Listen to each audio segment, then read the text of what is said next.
নমস্কার বন্ধুরা, আমি সুপর্ণা আবারও হাজির হয়ে গেলাম নতুন একটা রেসিপি ভিডিও নিয়ে। আজ আমি বানাবো বিস্কিট।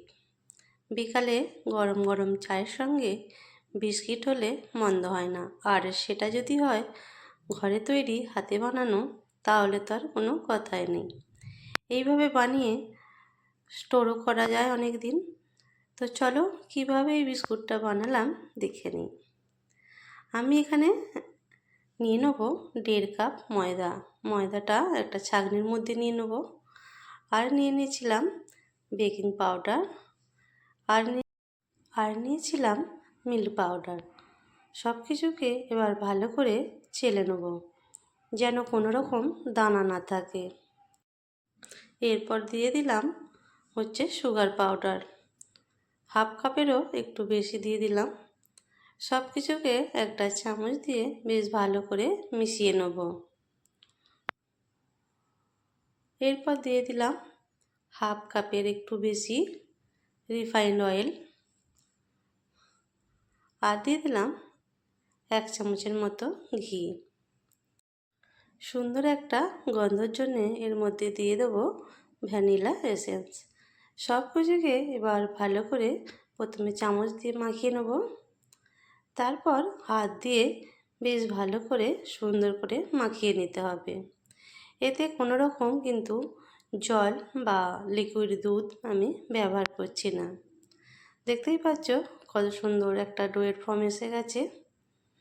এরপর যে জায়গাটায় আমি বিস্কুটটা বেক করতে দেবো তার মধ্যে দিয়ে দিলাম অল্প একটু সাদা তেল, বেশ ভালো করে ব্রাশ করে নিলাম। আর দিয়ে দেবো একটু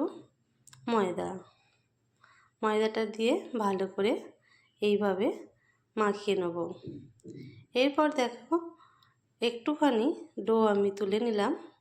এইভাবে গোল গোল আকারে একটা বিস্কুটের শেপ দিয়ে বিস্কুটগুলো বানিয়ে নেব। তোমরা চাইলে যে কোনো আকারে দিতে পারো, তবে আমি এখানে গোল গোল করে বানিয়েছিলাম। এইভাবে সব বিস্কুটগুলোকে বানিয়ে নিলাম।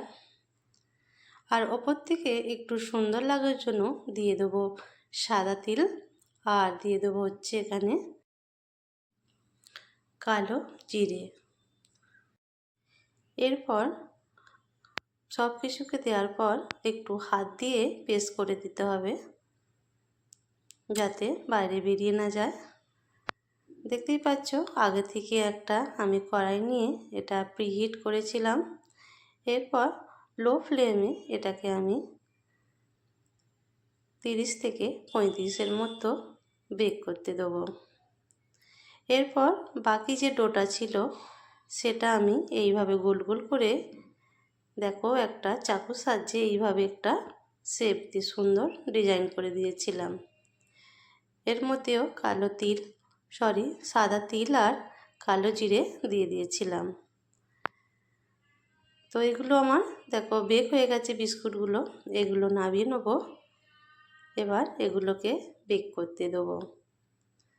সঙ্গে সঙ্গে বিস্কুটগুলোকে ওঠালে হবে না, যতক্ষণ না ঠান্ডা হয় প্লেট থেকে তুললে কিন্তু বিস্কুটগুলো খারাপ হয়ে যাবে। তো এগুলো বেক হয়ে গেছে। এবার এই বিস্কুটগুলো ঠান্ডা হয়ে গেছে, তুলে দেখাচ্ছি যে কতটা সুন্দর হয়েছে। দেখো হাতে বানানো এগুলো বানিয়ে কিন্তু অনেক দিন ডিপেতে স্টোরও করা যায়। এবার একটা জায়গার মধ্যে আমি বিস্কুটগুলো সাজিয়ে নেব। বিকালে চায়ের সঙ্গে এটা যদি থাকে ভীষণই সুন্দর হয়। দেখতেই পাচ্ছ কত সুন্দর লাগছে। ছোট বড় সবাই এটা খেতে পারবে। একটা ভেঙে দেখাচ্ছি যে ভেতরটা কতটা ক্রিস্পি হয়েছে।